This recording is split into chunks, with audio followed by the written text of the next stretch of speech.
Good evening. We are back with the class chemistry class 12 solutions. जैसे कि आपको पता होगा हमने कुछ वीडियोस अपलोड किया था सॉल्यूशंस का। कुछ कारणवश हम उसको कंटिन्यू नहीं कर पाए थे, मगर मैं फिर आज एक नया सेशन लेके आया हूं आपके लिए, जो कि है ideal and non ideal solutions का। Ideal solutions and non ideal solutions. Ideal solutions और नॉन आइडियल सॉल्यूशंस को समझने से पहले हमें यह समझना है कि हमने एक लॉ पढ़ा था पिछले क्लास में, पिछले लेक्चर में, जिसको हमने कहा था राउल्स लॉ। भाई ये राउल्स लॉ क्या है? राउल्स लॉ कहता है कि अगर आपके पास एक कंटेनर है जिसमें एक सॉल्यूशन है A और एक कंटेनर है जिसमें आपके पास एक सॉल्यूशन है B, इसको हम लोग सॉल्वेंट कह देते हैं, इसको हम लोग सॉल्यूट कह देते हैं, क्लोज कंटेनर है। इसका एक वेपर प्रेशर होगा जिसको हम लोग V0A कहेंगे, P0A कहेंगे, और इसमें जो प्रेशर होगा उसमें हम लोग P0B कहेंगे। P0A P0B क्योंकि भाई, क्योंकि अगर आपके पास एक ऐसा सॉल्यूट है या फिर सॉल्वेंट है जो कि प्योर है तो उसका वेपर प्रेशर में हम लोग नॉट लगा देते हैं। हमने दोनों को ऐड करके क्या किया, एक सॉल्यूशन बना दिया जिसमें A और B दोनों मौजूद हैं, A भी है और B भी है। ठीक है, तो A और B दोनों है, तो यहां पर जो प्रेशर होगा वो PA होगा और PB होगा। P0A P0B नहीं, क्यों? क्योंकि अब ये मिक्सचर हो गया है। यहां पर प्योर सॉल्वेंट या प्योर सॉल्यूट था, ये सॉल्वेंट था मान लो, और ये सॉल्यूट था, तो ये आपका सॉल्यूशन है। कौन सा सॉल्यूशन है भाई? तो बाइनरी सॉल्यूशन है। मैंने आपको पहले भी बताया था कि हमारे लिए बाइनरी सॉल्यूशन इंपॉर्टेंट है, क्योंकि हमारे पास दो कंपोनेंट होंगे जिसमें एक सॉल्यूट होगा और एक सॉल्वेंट होगा।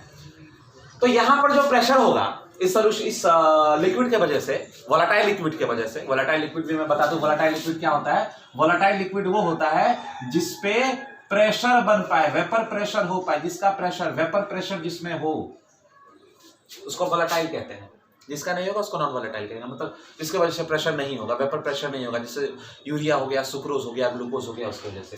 तो यहाँ पे एक बाइनरी सॉल्यूशन बन गया। अब यहाँ पर जो आपका PA है that is directly proportional to mole fraction of A, और PB जो है that is directly proportional to mole fraction of B. This was your Raoult's law. मतलब यहां पर जो प्रेशर है, वेपर प्रेशर ऑफ A या vapour pressure due to A will be directly proportional to the mole fraction of A. जितना ज्यादा solvent रहेगा उतना ज्यादा वेपर प्रेशर बनेगा, और जितना ज्यादा सॉल्यूट रहेगा उतना ज्यादा वेपर प्रेशर बनेगा। यही है आपका लॉ, यही है राउल्स लॉ। इसी को थोड़ा सा मॉडिफाई करके लिखा जाता है कि PA is equal to P0A XA and PB equal to P0B XB, where directly proportionality sign is replaced by PA। तो ये हो गया आपका वेपर प्रेशर का लॉ, जिसमें राउल्स लॉ कहते हैं। हमने इसको मॉडिफाई भी किया था, XB equal to PA0 minus PA divided by PA। आपको याद होगा लास्ट क्लास में हमने किया था इस चीज को। आज हम लोग थोड़ा सा डिस्कस करेंगे आइडियल और नॉन आइडियल सोल्यूशन होता क्या है। ज्यादा लंबा बात आज नहीं चलेगा, छोटा सा ही डिस्कशन होगा, मगर बहुत इंपॉर्टेंट डिस्कशन होगा आज। तो पहले हम लोग समझते हैं कि आइडियल सॉल्यूशन क्या होता है। जैसे कि आपने पढ़ा होगा क्लास 10-11 में आइडियल गैस। आइडियल गैस कुछ होता है, आइडियल गैस ऐसा होता है जो PV is equal to NRT को फॉलो करे, उसको हम लोग आइडियल गैस कहते हैं। उसी तरह आइडियल सॉल्यूशन का मतलब है which a solution which obeys Raoult's law at all condition। मतलब क्या है भाई? कि जो राउल्स लॉ को हर कंडीशन में, at all condition over the entire range of concentration. मतलब आइडियल सॉल्यूशन हम लोग उसको कहते हैं जो राउल्स लॉ को पूरी तरह से फॉलो करे। यहां पे मैं एक काम करता हूं कि total pressure theoretical is equal to total pressure observe. अब आपको लगेगा भाई थ्योरेटिकल और ऑब्जर्व होता क्या है? तो थ्योरेटिकल टोटल प्रेशर जो होता है वो होता है PA plus PB that is equal to PA0 XA plus PB0 XB। Total pressure अब आप बोलोगे ऑब्जर्व प्रेशर क्या होता है? तो ऑब्जर्व प्रेशर जो होता है उसको हम लोग मैनोमीटर से मेजर कर लेते हैं, मैनोमीटर लगा के मेजर कर लेते हैं कि उस सॉल्यूशन का प्रेशर क्या है, तो वो ऑब्जर्व प्रेशर आ जाता है। और जो थ्योरेटिकल प्रेशर है वो है PA plus PV, that is PA naught XA plus PV not XB, जो कि राउस लॉ को पूरी तरह से फॉलो करता है। दूसरा पॉइंट क्या है? दूसरा पॉइंट है इसका कि इसका जो डेल्टा V है वो 0 होता है, मतलब change in volume is 0। Volume of solution is equal to volume of solvent plus volume of solute। अब बहुत लोगों को इस चीज से कंफ्यूजन होती है कि भाई डेल वी आप निकालते कैसे हैं? डेल वी मैं निकालता हूं volume of solution minus volume of solute plus volume of solvent.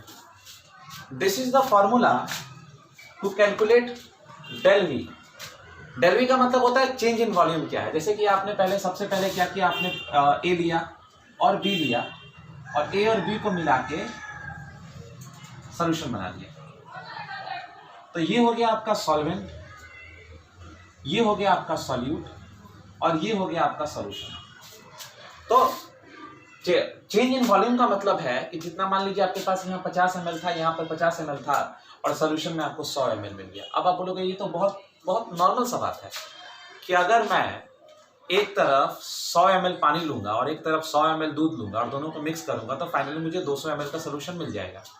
तो यहाँ चेंज इन वॉल्यूम का बात ही कहाँ से हो रहा है?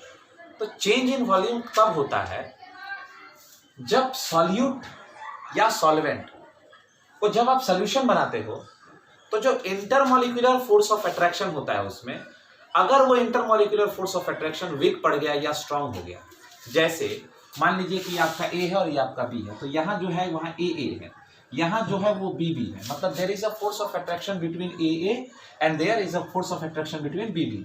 But when the solution becomes it becomes A and B, मतलब जो इंटरमॉलिक्यूलर फोर्स ऑफ अट्रैक्शन था पहले AA के बीच में था और BB के बीच में था, जब आपने दोनों को मिक्स करके एक सॉल्यूशन बना दिया तो intermolecular force of attraction AB के बीच में आ गया। अब सवाल ये है कि अगर AA के बीच में फोर्स ऑफ अट्रैक्शन, BB के बीच में फोर्स ऑफ अट्रैक्शन कमजोर है और AB का फोर्स ऑफ अट्रैक्शन जो है वो स्ट्रांग है, तो वॉल्यूम का सॉल्यूशन घट जाएगा। और अगर इन दोनों का जो फोर्स ऑफ अट्रैक्शन है वो वीक है, स्ट्रांग है, और अगर यहाँ वीक है तो वॉल्यूम बढ़ जाएगा। वॉल्यूम कैसे बढ़ता है? वॉल्यूम होता क्या है? डेंसिटी को डिफाइन करता है मास पर यूनिट वॉल्यूम। वॉल्यूम होता क्या है? वॉल्यूम को कैसे डिफाइन करता है? Length into breadth into height, area into height, कितना वॉल्यूम ऑक्युपाई कर रहा है। अब अगर मान लीजिए कि फोर्स ऑफ अट्रैक्शन अगर वीक पड़ गया, अगर फोर्स ऑफ अट्रैक्शन वीक पड़ने से क्या होगा कि वॉल्यूम जो है वो इंक्रीज करना शुरू कर जाएगा या फिर वॉल्यूम डिक्रीज करना शुरू कर जाएगा। अगर फोर्स ऑफ अट्रैक्शन बढ़ गया तो वॉल्यूम डिक्रीज कर जाएगा, अगर फोर्स ऑफ अट्रैक्शन बढ़ गया तो वॉल्यूम इंक्रीज कर जाएगा। यही सब फैक्टर्स हैं कि आपका डेल वी होता है नॉन जीरो। मगर यहाँ पर याद रखिएगा आइडियल वाले केस में जो डेल वी होगा वो हमेशा जीरो के इक्वल होगा, क्योंकि सॉल्यूशन का वॉल्यूम और सॉल्वेंट और सॉल्यूट का वॉल्यूम हमेशा इक्वल ही आता है, क्योंकि there is no force of attraction और there is no change in force of attraction because the solution is ideal as it follows Raoult's law. So the first point is it observes obeys Raoult's law, and the second thing is del V is equal to 0.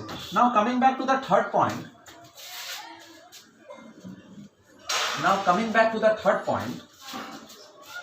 It says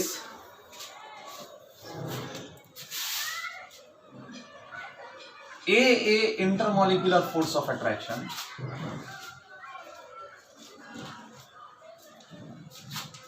AA intermolecular force of attraction and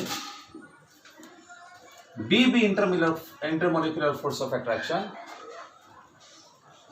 is equal to AB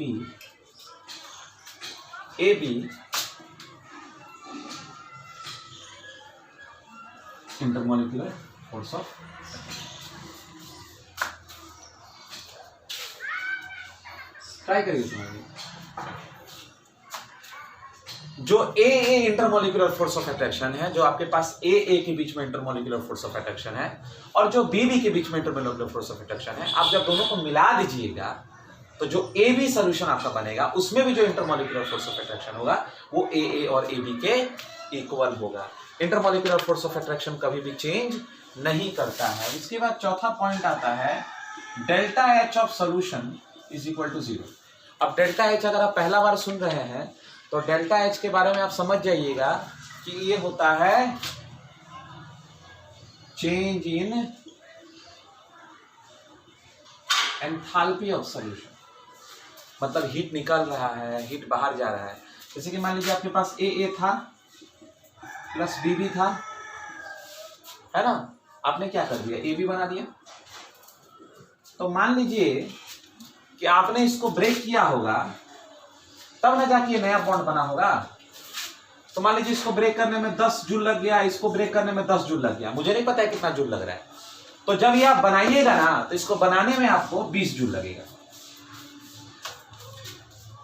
ए को तोड़िएगा, B को तोड़िएगा, तब ना जाके A B बनेगा।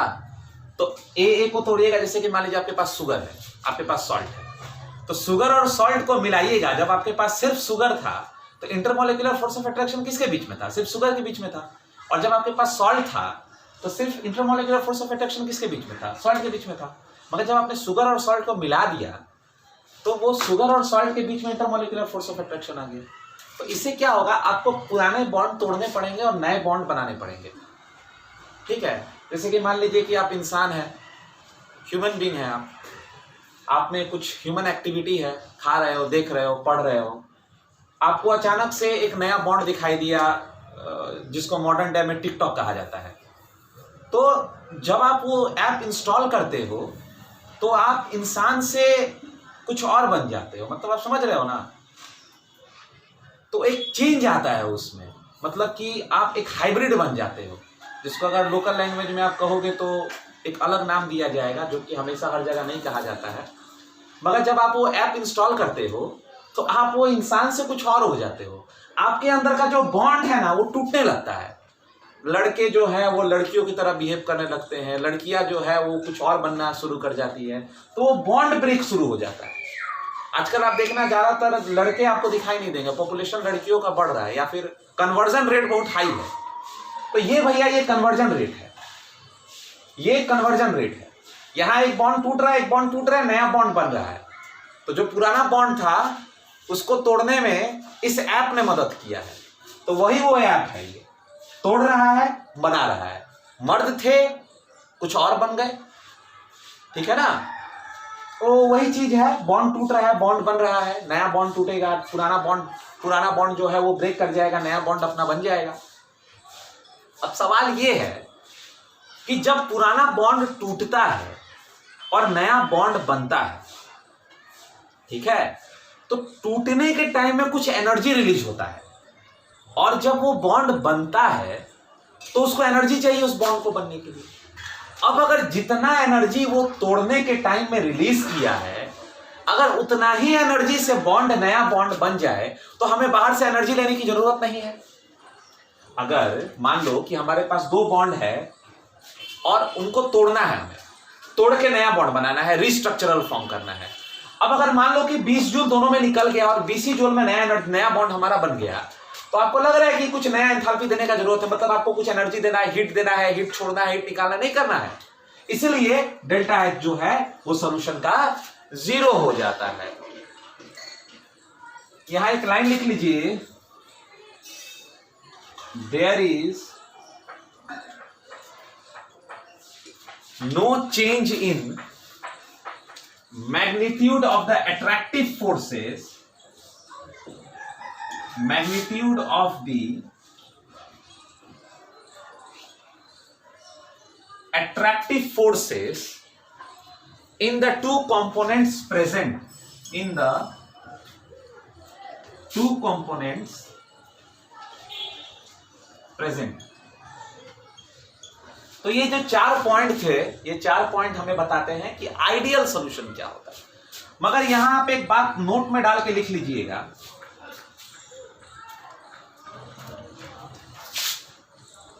The solution generally tend to show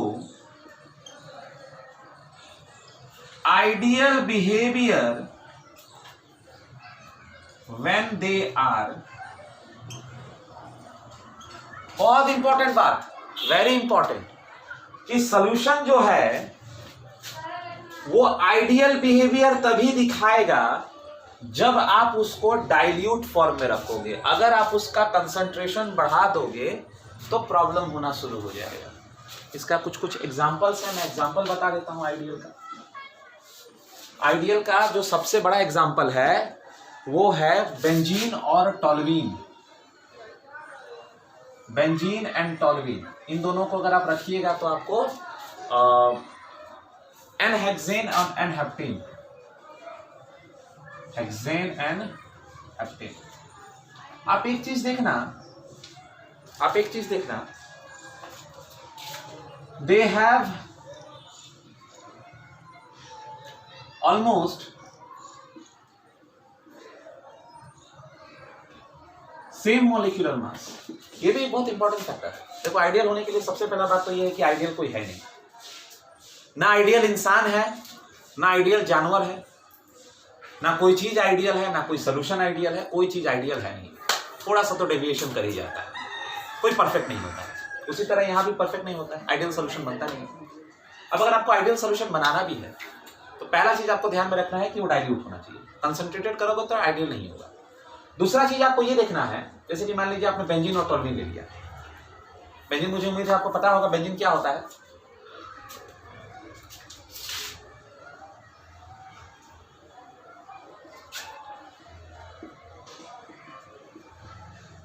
ठीक है, तो ये हो गया। और एन-हेक्सेन और एन-हेप्टेन समझ रहे हो, normal hexane and normal heptane.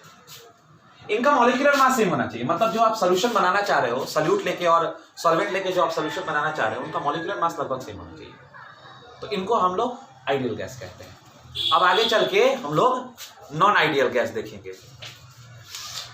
तो मुझे उम्मीद है यहां आपका क्लियर होगा एन-हेक्सेन और एन-हेप्टेन का। यहां पे आपको ये समझना है कि आइडियल गैसेस के जितने मैंने नेचर लिखे हैं वो सब यही है। अब आता है हमारा नेक्स्ट नॉन आइडियल सॉल्यूशन। तो इसके लिए सीधा सा बात है, which do not obey Raoult's law. सीधा सा बात, नॉन आइडियल सॉल्यूशन किसको कहेंगे? तो जो राउल्स लॉ को ओबे नहीं करेगा। अब ज्यादातर सॉल्यूशन कौन होगा? ज्यादातर सॉल्यूशन जो हमें देखने को मिलेगा वो हमारा नॉन आइडियल सॉल्यूशन होगा, याद रखिएगा। अब सवाल ये है कि जो राउल्स लॉ को फॉलो नहीं करेगा मतलब क्या है? Theoretical is not equal to observe. अरे भाई, ये दोनों इक्वल था ना वहां, यहां दोनों इक्वल नहीं है। अब सवाल ये है कि अगर ये दोनों इक्वल नहीं है तो कौन ज्यादा है और कौन बड़ा है? तो यहां से हमारा दो केस खुलता है। पहला वाला केस में हमारा आ जाएगा कि जो P ऑब्जर्व्ड है that is greater than P theoretical, और यहां पर जो P ऑब्जर्व्ड है that is less than P theoretical. मतलब जो थ्योरेटिकल कॉन्सेप्ट है, वैसे तो राउल्स लॉ में सीधा सा कॉन्सेप्ट ये होता है कि जो PA होता है that is not equal to PA naught XA, and जो PB होता है that is not equal to PB naught XB। ये चीज को याद रखिएगा, क्योंकि PA equal to PA naught XA and PB equal to PB naught XB ये राउल्स लॉ है। राउल्स लॉ कोई फॉलो नहीं करता है। अब यहां पर सवाल आता है कि इसको क्या कहेंगे? ऑब्जर्व वाला। तो ऑब्जर्व वाला कहा जाता है, इसको कहा जाता है positively deviated from ideal behaviour. इसको कहेंगे positively deviated from ideal behaviour या positively deviated non ideal solution, और इसको कहेंगे negatively deviated non ideal solution. ये दोनों हो गया। अब आप बोलोगे सर बहुत ज्यादा मैंने ये देखा है कि यहां लिखा है कि ये पॉजिटिवली डेविएटेड है, सर ये नेगेटिवली डेविएटेड है। आपने कह दिया कि P observe is greater than P theoretical, तो वो पॉजिटिवली डेविएटेड हो गया, और आपने कह दिया कि P observe is less than P theoretical, तो वो नेगेटिवली डेविएटेड हो गया। मगर हम इस चीज को कैसे देखेंगे? तो इस चीज के लिए मैं आपको कुछ पॉइंट्स देता हूं जिससे आपको समझ में आ जाएगा। तो याद रखिएगा यहां पर क्या होता है, P is greater than PA naught XA and PB is greater than PB naught XB। अगर मैं यहां पर एक स्लोप बनाऊं,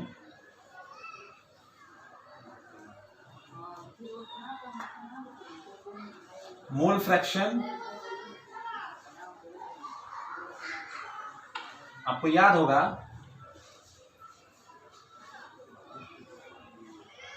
ऐसा मैंने बनाया था एक बार, और जब मैं आपको राउस लॉ पढ़ा रहा था तो वहां पे आपको ये चीज मिला होगा,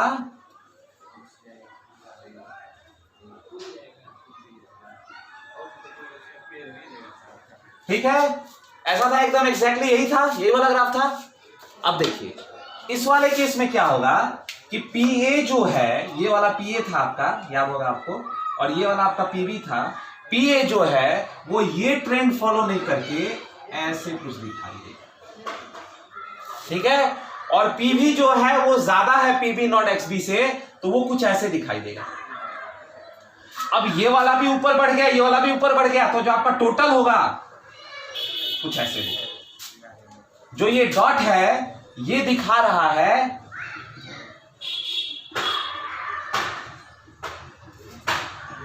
पॉजिटिवली डेविएशन। ये जो ब्लू कलर वाला जो आप देख रहे हो, ब्लू कलर जो है, ब्लू कलर दिखा रहा है आपको पॉजिटिवली डेविएशन। और यहां पर अगर आप उनसे पूछोगे कि ये क्या होता है, तो PA is less than PA naught XA and PB is less than PB naught XB। और अगर आप उससे स्लोप पूछोगे तो ये हो गया वेपर प्रेशर, ये हो गया मोल फ्रैक्शन, ये हो गया PA नॉट, ये हो गया XA0 XB1 XA1 XB0 PB not, ठीक है। अब यहां पर आपको क्या करना है, नेगेटिवली डेविएटेड है भैया, तो नेगेटिवली डेविएटेड है, तो ये तो हो गया PA और ये हो गया PB, और ये हो गया P total equal to PA plus PB। तो ये नेगेटिवली डेविएटेड है, पॉजिटिवली डेविएटेड नहीं है। नीचे से, यहां भी क्या, नीचे से, तो टोटल भी जो ऊपर वाला है वो नहीं रहेगा, नीचे रहेगा। प्लीज इसको समझने का ट्राई करिए। दो टाइप के बिहेवियर हैं, पॉजिटिवली डेविएटेड और नेगेटिवली डेविएटेड। पॉजिटिवली डेविएटेड में क्या है, जो टोटल प्रेशर है, जो total partial pressure in the solution, that is greater than PA naught XA, PB is greater than PB not XB. So from total vapor pressure, that was the graph. As we know that the graph was like this. This was PA, this was PB, and this was PT, PA plus PB. Now it will show deviation because it does not obey Raoult's law. When it does not obey Raoult's law, either it will be greater than that or less than that. The pressure will be greater than that or less than that. So when it is greater than that, it will show positive deviation. ऊपर से निकल जाएगा। आप expect कर रहे हो ऐसा, वो चला जाएगा ऐसे। नेगेटिव डेविएशन आप एक्सपेक्ट कर रहे हो ऐसे, वो निकल जाएगा ऐसे नीचे से, तो नेगेटिव डेविएशन हो गया। तो ये नेगेटिव डेविएशन में क्या होता है, जितना प्रेशर एक्सपेक्ट करते हो उससे कम आता है, और पॉजिटिव डेविएशन में ये होता है जितना प्रेशर एक्सपेक्ट करते हो उससे ज्यादा आता है। तो कुछ ऐसा कुछ है जो उसको ज्यादा कर रहा है, और ऐसा कुछ है जो उसको कम कर रहा है, उसको हम लोग आगे पॉइंट में देखेंगे। इन दोनों को आप उतार लीजिए।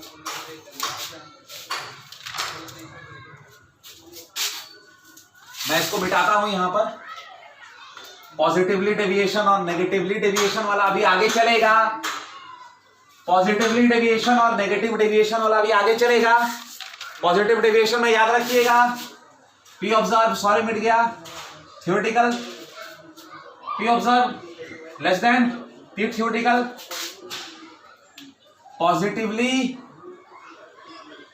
Deviated from, sorry, positively deviated non ideal solution, और यहां negatively deviated non ideal solution. अब चलिए इसके बारे में कुछ पॉइंट्स डिस्कस करते हैं। इसके बारे में पॉइंट्स ये हो जाएगा कि सबसे पहले तो आपने ग्राफ देख लिया कि ग्राफ क्या था। उसके बाद आप देखिए यहां पर पॉइंट ये है कि जो इंटरमोलिक्यूलर जो फोर्स है, इंटरमोलिक्यूलर एफओए का मतलब होता है intermolecular force of attraction between AB is weaker than AA and BB। बहुत इंपॉर्टेंट, यहां पर intermolecular force of attraction between AB is stronger than AA and BB। तो यहां पर आप देख सकते हो, यहां पर आप देख सकते हो कि जो AB का जो आपके पास AA है, जो आपके पास AA है, जैसे कि आपने क्या किया होगा, आपने A लिया होगा, उसके बाद आपने B लिया होगा। तो जब A लिया होगा, A के साथ A है, और जब आप B लिए होंगे तो B के साथ B है। अब इसके बीच में एक इंटरमोलिक्यूलर फोर्स ऑफ अट्रैक्शन है और इसके बीच में एक इंटरमोलिक्यूलर फोर्स ऑफ अट्रैक्शन है। अब उसके बाद क्या हुआ कि आपने उसका सॉल्यूशन बना दिया A और B, ठीक है। अब यहां पर A भी आ गया और B भी आ गया, तो इसके बीच में जो फोर्स ऑफ अट्रैक्शन और इसके बीच में फोर्स ऑफ अट्रैक्शन है वो इससे एंटायरली डिफरेंट होगा। अब अगर ऐसा हुआ कि अगर intermolecular force of attraction between B and B, जैसे कि AA plus BB gives 2AB, अगर ऐसा है, इसको आपको तोड़ने में 10 जूल लगा, इसको तोड़ने में आपको 10 जूल लगा, मगर आपका 12 जूल में बन गया, 12 जूल में आपका नया बॉन्ड बन गया। और जबकि जब आपने तोड़ा तो AA में 10 जूल निकला और BB में 10 जूल निकला। अब बताइए जब आपने 12 ही जूल में नया बॉन्ड बना दिया तो बाकी बचा हुआ 8 जूल कहां जाएगा, कहां जाएगा 8 जूल? हीट के फॉर्म में निकलेगा। इसीलिए इसका जो अगला पॉइंट है वो ये है कि इसका जो डेल्टा H होगा, इसका जो डेल्टा H होगा, delta H of the solution will be greater than 0, मतलब will be positive, it will be positive, it will be positive. और यहां पर क्या होगा भैया, AA है, B भी है, 2AB है, आपने तोड़ा इसको 10 जूल में, इसको तोड़ा आपने 10 जूल में, इसको बनाने में आपको 24 जूल लग गया। तो अगर आपको इसको बनाने में 24 जूल लग गया तो 10-10-20 4 जूल आपको एक्स्ट्रा लाना है। इसका मतलब ये है कि यहां पर जो delta H of the solution है दैट इज लेस देन 0, मतलब यहां पर आपको हीट जो है वो सप्लाई करना पड़ेगा, मतलब एंथैल्पी आपको देनी पड़ेगी, क्योंकि जो आपका फाइनल जो रिजल्टेंट वाला जो है intermolecular force of attraction A and B का जो इंटरमोलिक्यूलर फोर्स ऑफ अट्रैक्शन वो बहुत ज्यादा है as compare to AA and BB। AA और BB के बीच में जो फोर्स ऑफ अट्रैक्शन है वो क्या है, वो बहुत ज्यादा लो है, मगर AB के बीच में जो फोर्स ऑफ अट्रैक्शन है in negatively deviated non ideal solution वो ज्यादा है। और यहां पर जो positively deviated non ideal solution है वहां पर AA और BB का फोर्स ऑफ अट्रैक्शन ज्यादा है एज कंपेयर टू AB। तो यहां से एक और नया पॉइंट निकल के आता है कि delta V of the solution क्या होगा। यहां पर याद रखिएगा delta V of the solution will be greater than 0 और यहां पर delta V of the solution will be less than 0।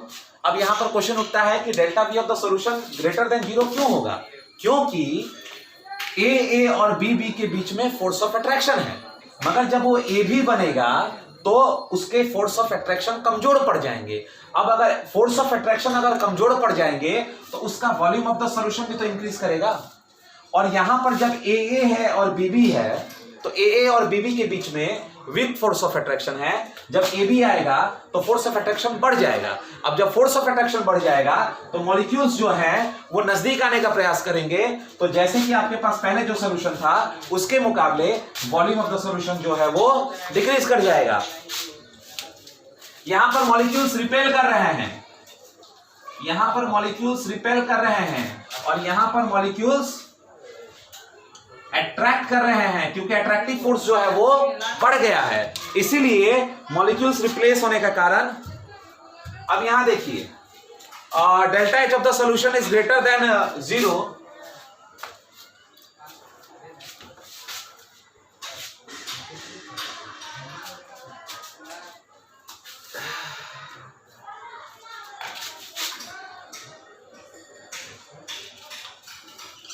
इसका एग्जाम्पल देख लीजिए, एग्जाम्पल याद करने लायक है। इसका एग्जाम्पल है CH3OH plus H2O, C2H5OH plus H2O, CO2 plus acetone. यहां ले लीजिए एग्जाम्पल में acetone plus chloroform, ether plus chloroform, HCl plus water. तो ये कुछ केसेस हैं, ठीक है। मैं एक बार और इसके बारे में डिस्कस करूंगा। आपको मैंने जितना बताया है आज उतना देख लीजिएगा इसके बारे में क्या है क्या नहीं है, और उसके बारे में मैं डिस्कस कर दूंगा। आपको मैं डिस्क्रिप्शन में मैंने एक लिंक भेजा है जिसमें कुछ क्वेश्चंस मैंने मॉलिक्यूलरिटी पे या फिर कंसंट्रेशन टर्म्स पे मैंने दिया हुआ है, जिसको आपको पढ़ना है। उस क्वेश्चंस को बनाने हैं। 10 क्वेश्चंस हैं और 10 न्यूमेरिकल्स हैं जो कि डिस्क्रिप्शन में आपको दिया जाएगा। उनको सॉल्व करिएगा तभी कल आइएगा। कल इसको हम लोग कंटिन्यू करेंगे और कल हम लोग एजियोट्रॉप को भी पढ़ेंगे। Thank you.